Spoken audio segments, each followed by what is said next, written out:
হিফজখানার একটা সিক্রেট আপনাদেরকে শুনাই। সেই সিক্রেটটা কি? এই যে কোরআনে কারীমের হিফজ করে ছোট ছোট বাচ্চারা আপনারা দেখেন, কাজটা কি খুব সোজা মনে হয় আপনাদের কাছে? যাদের কাছে খুব সহজ মনে হয় তারা একটু এক পারা আধা পারা একটু হিফজ করার চেষ্টা করে দেখেন তো। 30 পারা কোরআন তাদের পক্ষে থাকে। তারা তুখোড় হাফেজ যারা, তারা সকালে যদি দাঁড় করায় দেন, আপনার এক মাথা থেকে তেলাওয়াত শুরু করে দিবে, মাঝখানে জোহর পড়বে, খাওয়া দাওয়া করবে, একেবারে শেষ করে তারপর সে থামবে। এরকম বহু হাফেজ দেশে আছে। প্রায় সময় আপনারা দেখেন সারা বিশ্বের 10, 20, 50 এমনকি 100 দেশের সাথে কম্পিটিশন করে এদেশের ছাত্ররা প্রথম, দ্বিতীয়, তৃতীয় স্থান হয়। দেখছেন না আপনারা? এটা একবার দুইবার হয় না, কিন্তু অহরহ হয়। এটা দেশের একটা গর্বের ধন। এই হেফজখানার ছাত্ররা কিভাবে বিশ্ব জয় করে, বাংলাদেশের হেফজখানার ছাত্ররা কিভাবে বিশ্ব জয় করে, কিভাবে এই ছোট ছোট বাচ্চারা 30 পারা কোরআন তোতা পাখির মতো তারা মুখস্থ করে আবার শুনাই দিতে পারে, কিভাবে সম্ভব হয়? এর একটা সিক্রেট আছে, অনেক কারণ আছে। হেফজখানার ব্যবস্থাপনার সংশোধনের অনেক জায়গা আছে, আবাসন ব্যবস্থাপনা ইত্যাদিতে প্রচুর সংশোধন হওয়া উচিত। কিন্তু একটা বিশেষ সিক্রেট ভালো দিক আছে, সেটা কি জানেন? হিফজখানার ছাত্ররা, আমার জানা মতে বাংলাদেশে সকল হিফজখানার ছাত্ররাই তারা কয়েকটা বিষয়ে সুন্নাহ সম্মত লাইফস্টাইল মেনটেন করে। বিশেষ করে 3টা সুন্নতের আমল তাদের মধ্যে আছে। কয়টা সুন্নত? 3টা। 1 নম্বর হলো, হিফজখানার ছাত্ররা রাতে দেরিতে ঘুমায় না। সাধারণত যারা ভালো ছাত্র বা পরীক্ষার ব্যাপারে সিরিয়াস, তারা পড়াশোনা করবে দেখবেন রাত 12টা, 1টা, 2টা পর্যন্ত জেগে, তাই না? এটা হলো জেনারেল চিত্র আমাদের সমাজে, যে যারা ভালো পরীক্ষা দিতে চায়, পরীক্ষা ভালো ফলাফল করতে চায়, পড়ালেখা করতে চায়, তারা রাত 12টা, 1টা, 2টা পর্যন্ত পড়ে, ঠিক না? কিন্তু আপনারা কয়জনে জানেন? আমি জানি না। অনেকে হেফজখানার ভিতরে খবর আপনারা জানেন না, আবার কেউ কেউ হয়তো জানেনও। হেফজখানার ছাত্ররা, সারা বাংলাদেশের হেফজখানার ছাত্রদের রুটিন হলো তারা সর্বোচ্চ 10টার মধ্যে ঘুমায় যায়। কয়টার মধ্যে ঘুমায়? 10টার মধ্যে ঘুমায়। 10টার মধ্যে ঘুমায় যায়, আবার 30 পারার কোরআনে হেফজ হয়। কিভাবে সম্ভব? আমরা মনে করি যে যত পড়ালেখা করে সে তত রাত জাগে, তাই না? হেফজখানা দেখেন উল্টা, তারা রাত জাগে না, তারা রাত্রে তাড়াতাড়ি শুয়ে পড়ে। বিশেষ করে যারা ছাত্র আছেন স্কুলের, কলেজের, এমনকি জেনারেল মাদ্রাসার, তাদেরকে বলছি এবং অন্যদেরকেও বলছি যে আপনারা খেয়াল করেন, হেফজখানার ছাত্ররা রাত 12টা, 1টা পর্যন্ত জেগে পড়ে, এরকম একটা হেফজখানা সারা বাংলাদেশে নাই। বাংলাদেশে কোনো হেফজখানার ছাত্র রাত 12টা, 1টা পর্যন্ত পড়ে না। তাহলে গভীর রাত পর্যন্ত না পড়লে কিসের ছাত্র? আবার 30 পারা কোরআন হেফজ করে ফেলে কিভাবে? সিক্রেট হলো, নবী করিম সাল্লাল্লাহু আলাইহি সাল্লামের সুন্নত হলো রাতে তাড়াতাড়ি ঘুমানো। নবী করিম সাল্লাল্লাহু আলাইহি সাল্লাম এশার পরে অন্য কোনো কার্যকলাপ পছন্দ করতেন না। এশার আগে ঘুমানো অপছন্দ করতেন, এশার পরে দুনিয়াবি কোনো কার্যকলাপ, কথাবার্তা, আড্ডা ফাড্ডা এগুলো পছন্দ করতেন না। আবু বারজা রাদিয়াল্লাহু তাআলা বলেছেন, কানান নবী সাল্লাল্লাহু আলাইহি সাল্লাম ইয়াকরাহুন নাওমা ক্বাবলা আল ইশা ওয়াল হাদিস বাদাহা।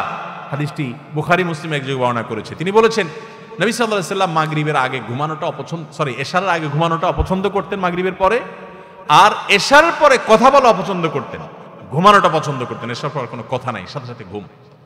এখন বিজ্ঞানও বলে, মানুষ যদি রাতের প্রথম অংশে তাড়াতাড়ি ঘুমায় পড়ে, তাহলে মানুষের শরীরে ইমিউন স্ট্রং হয়, রোগ প্রতিরোধ ক্ষমতা বৃদ্ধি পায়।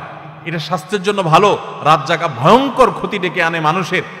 এই জন্য পৃথিবীর উন্নত দেশগুলোতে দেখবেন, আপনার পশ্চিমা দুনিয়া তো আছেই, জাপানে, কোরিয়াতে, থাইল্যান্ডে, বিভিন্ন দেশে আমি নিজের চোখে দেখেছি।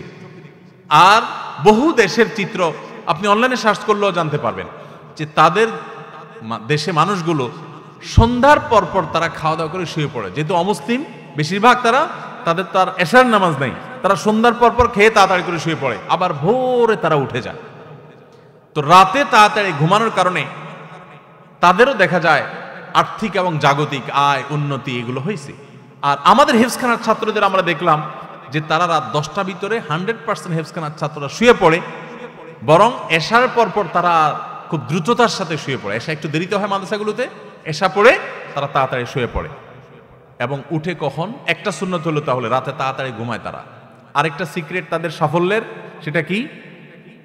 ভোরে তাড়াতাড়ি উঠে, শেষ সাথে তাড়াতাড়ি উঠে। ভোরে তাড়াতাড়ি উঠলে সারা রাত ভর যখন ঘুম হয়, 7-8 ঘন্টা ঘুম হয় সুন্দর করে, এরপরে ফ্রেশ মুডে পড়ালেখা করে।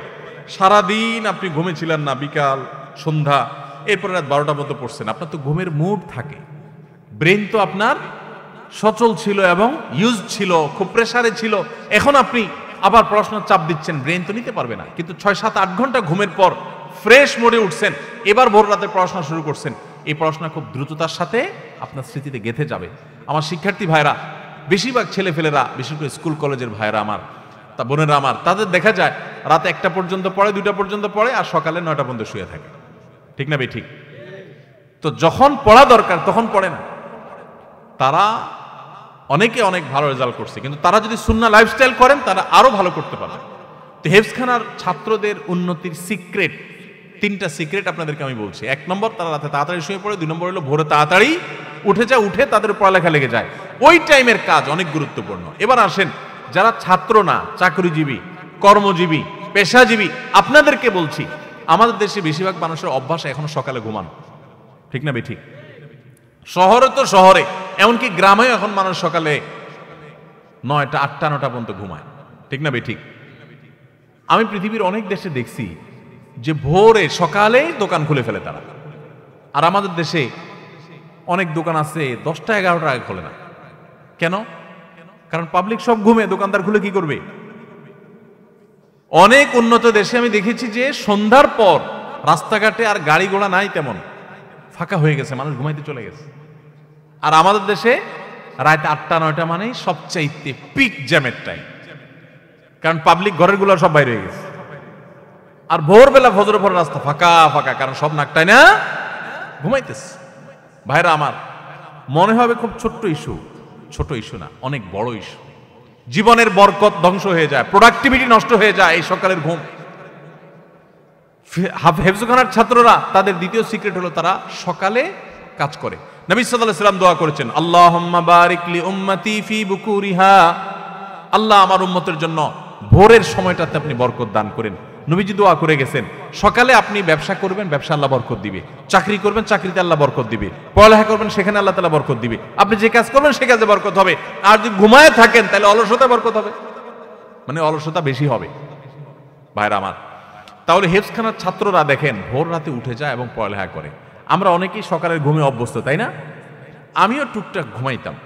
দীর্ঘদিন থেকে আমি নিজের সঙ্গে সংগ্রাম করছি যে রাত যদি ঘুম নাও হয়, সকালে কোনো ঘুম নেই। এবং আলহামদুলিল্লাহ বহুদিন পর্যন্ত আল্লাহর তৌফিকে আমি ঘুমাই না। যত কষ্ট হয় হোক, সকালে কোনো ঘুম নেই। সকালে কাজ, সকালে আমল, সকালে কোনো ঘুম নেই।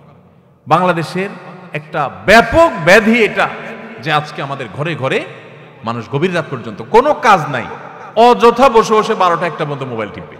ঠিক না ভাই? ঠিক। শুয়ে শুয়ে 1 ঘন্টা টিপবে। এই জন্য মোবাইল বাসায় ঢুকার আগে মোবাইলের গলা চিপে বন্ধ করে তারপর ঢুকেন। দেখেন, জীবন খুব সংক্ষিপ্ত, এর বড় একটা অংশ আমাদের মোবাইল টিপে টিপিতে চলে যায়। আমাদের জীবনকে যদি ক্যালকুলেশন করে বের করে দেখানো হয়, তো দেখা যাবে যে আজকালকার তরুণরা যারা অল্প বয়সে মোবাইল হাতে পেয়ে গেছে, তাদের জীবনের সবচেয়ে বড় অংশটা মোবাইলের ভিতরে তারা ডুব দিয়েছিল। কি জবাব হবে আল্লাহর কাছে? ভাইরা আমার, তো হেফজখানার ছাত্রদের দ্বিতীয় সিক্রেট হলো তারা ভোর রাতে উঠে পড়াশোনা করে। ভোর রাতে উঠে পড়াশোনা করা, ভোরে উঠে কাজে শুরু লেগে যাওয়া, এটা জীবনে বরকতের কারণ। নাম্বার 3, তারা কাইলুলা করে। এইটা তো একেবারে বিদায় হয়ে গেছে, এই সুন্নত এখন কোথাও নাই হেফজখানা ছাড়া। কাইলুলার সুন্নতের সাথে পরিচিত আছেন আপনারা? কাইলুলা মানে দুপুরের ঘুম। দুপুরের ঘুম, এই দুপুরের ঘুম বলতে এক্সাক্ট কোন সময়টার ঘুম, এটা নিয়ে ওলামায়ে কেরামের নানা রকমের বক্তব্য আছে। একটা অথেন্টিক এবং শক্তিশালী বক্তব্য হলো এটা জোহরের আগে। হেফজখানার ছাত্ররা সাধারণত কয়টা ঘুমায় সকালে? 9টা, 10টায়। জোহরের আগ পর্যন্ত ঘুমায়। ঘুম থেকে উঠে গোসল করে তারা জোহরের নামাজ পড়ে। নবী সাল্লাল্লাহু আলাইহি ওয়াসাল্লাম বলেছেন, দেখেন, কিলু ফাইন্নাশ শাইতানা লা ইয়াকিল, তোমরা কাইলুলা করবা, কারণ শয়তান কাইলুলা করে না। দেখেন, দুপুরের এই ঘুমটা এত ইম্পর্টেন্ট যে এখানে সামান্য একটু, ইতিমধ্যে এটা নিয়ে অনেক গবেষণাও হয়েছে। পৃথিবীতে অনেক অমুসলিম গবেষকরা গবেষণা করে বের করেছে যে দুপুরের সামান্য কয়েক মিনিটও যদি মানুষ ঘুমাতে পারে, তাহলে সেটা শরীরকে এত বেশি সতেজ করে এবং এত বেশি কাজের স্টামিনা দেয় যে সে অন্য সময়ে ঘন্টা ঘন্টা ঘুমালেও সেটা পায় না। আবার সকাল থেকে টানা আপনি কাজ করছেন, দুপুরে একটু ঘুমালেন, আবার টানা সন্ধ্যা পর্যন্ত আপনি কাজ করার স্টামিনা আপনার শরীরে পাবেন, স্পৃহা আপনি পাবেন। এই সুন্নত তো একেবারে বিদায় হয়ে গেছে। আমরা অনেকে জোহরের পরে খায়া দায়া আস্তে ধীরে যদি বন্ধের দিন থাকে, ঘুমের সুযোগ থাকে, তো যায় বিছানা যায়, এমনভাবে বিছানা যায় যে আসর মাগরিবের সাথে পড়ি। ঠিক না ভাই? ঠিক। জীবনের বরকত লাভের জন্য এই তিনটা সুন্নাহ জিন্দা করা খুব গুরুত্বপূর্ণ। হিফজখানার ছাত্রদের, এত ছোট ছোট বাচ্চারা এত ভালো করে কোরআনে কারিমের হিফজ করে, এত তাড়াতাড়ি সময় হিফজ করে, এর অন্যতম কারণ, অনেক কারণ আছে, আমি এগুলোকে একমাত্র বলছি না। তারা রাতে তাড়াতাড়ি ঘুমায়, ভোরে উঠে তারা পড়ালেখা করে, কায়ুলের সুন্নতটাকে তারা জিন্দা করে। এর পাশাপাশি আরো তো অন্যান্য বিষয় আছেই। আল্লাহ তাআলা আমাদের সবাইকে এই সুন্নাহগুলো মেনে চলার তৌফিক দান করুন। সবার চেষ্টা করবো তো ইনশাআল্লাহ। আমার অবাক লাগে যখন দেখি অমুসলিম দেশগুলোতে সন্ধ্যার পরে মানুষ ঘুমায় পড়ে। আমি অবাক হয়ে গেছি, যেখানে দেখেছি আমি জিজ্ঞেস করছি প্রবাসী বাংলাদেশি ভাইদেরকে, ভাই এটা কি এই দেশের নর্মাল কালচার? বলে হ্যাঁ, এটা কমন কালচার এখানকার, যে সবাই সন্ধ্যার পর পর ঘুমায় পড়ে। আমি বলি আরে, এটা তো আমার হাদিসে আছে, আমার নবী সাল্লাল্লাহু আলাইহি ওয়াসাল্লাম বারবার বলে গেছেন, তিনি রাত জাগতেন না কখনো। আর আমার দেশে মানুষকে কোনোভাবে বোঝানো যায় না, কোনোভাবে বোঝানো যায় না। শুধু আমার দেশ হলে একটা কথা, যত মুসলিম দেশ আছে, বিশেষ করে মিডিল ইস্টের মানুষ তো আরো ভয়াবহ, তাদের রাত হয় রাত 12টা-1টার পর, আর আমার দেশে মানুষের রাত হয় রাত 9টার পর। ঠিক না? অফিস আদালত থেকে আইসা, দোকানপাট বন্ধ করে আইসা, কাজ কাম করে আইসা বাসায় জামা কাপড় খুলা, এশার নামাজটাকে যারা নামাজ পড়েন তারা বোঝা মনে করেন নামাজ পড়ে ফেলছেন, ঝামেলা শেষ। এবার সোফার রুমে, আপনার ড্রয়িং রুমে সোফাতে একদম প্যাট ট্যাট শরীর টরীর ঝাইড়া দিয়া বৈশা, পুরা ফ্যামিলির লোকজন বৈশা এখন আড্ডা জমে, বিসমিল্লাহ হয়। রাত 10টার পরে আড্ডার কি হয়? বিসমিল্লাহ হয়। এরপরে 11টা-12টার দিকে আস্তে আস্তে বিছানা যাও, তাও ওই আধা হাত একটা মোবাইল সাথে থাকে।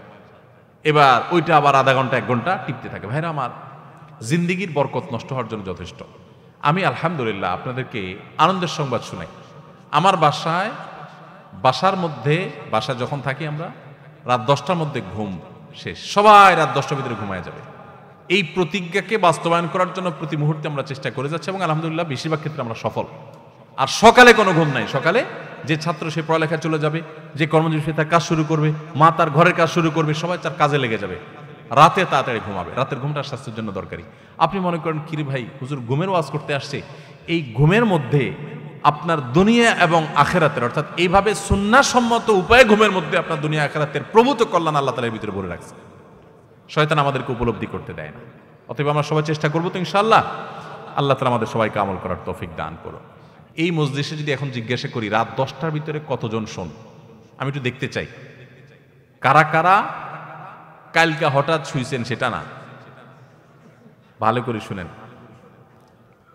কারা কারা নিয়মিত কালে ভদ্রে হঠাৎ একদিন দেরি হয়েছে, ওয়াজ মাহফিলে গেছেন, দেরি হয়েছে, সেটা ভিন্ন কথা যে একদিন দেরি হয়েছে, কিন্তু নর্মালি সব সময় আপনি রাত 10টার ভিতরে ঘুমান, এরকম যারা আছেন, সত্য কথা, মিথ্যা তো আর কেউ বলবেন না এখানে মাহফিলের প্যান্ডেলের বাইরে তো মিথ্যা বলা যায়, তাই না? ও আচ্ছা, সেখানেও জায়েজ নাই। আচ্ছা, তাহলে এবার হাত তোলেন, কারা কারা নিয়মিত রাত 10টার ভিতরে ঘুমান? ঘুমাবেন ভবিষ্যতে, আমি সেটা বলি নাই। যারা ইতিপূর্বে ঘুমাইছেন গতকাল, পরশু, তরশু, তারা এদের ভিডিও করে ফ্যামিলিতে পাঠানো দরকার। ও ফাঁকাছে, এই যে এখান থেকে বলছে, দেখছেন এত ফাঁকফোকর আছে, আমি তো খেয়াল করি নাই। তার মানে ঘুমানো বলতে আপনারা 10টার ভিতরে বিছানায় গেছেন, যে 2 ঘন্টা মোবাইল টিপছেন, এই পাবলিক। আল্লাহ, তাহলে তো লাভ হলো না। দেখেন, শুয়ে শুয়ে মোবাইল টিপা ঘন্টায় ঘন্টা, একদিন হঠাৎ কোনো দরকারি কাজ হলো একটা কথা, কিন্তু প্রতিদিন এটা খুব বদ অভ্যাস। টয়লেটে আর শুইতে গিয়া এই 2 টাইমে মোবাইলটা মনে হয় সবচেয়ে বেশি জমে, তাই না?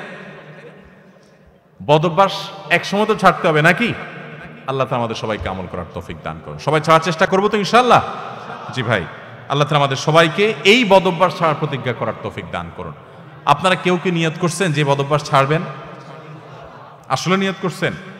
আল্লাহ তাআলা আপনাদের সবাইকে আমলের তৌফিক দান করুন। জাযাকুমুল্লাহ খাইর।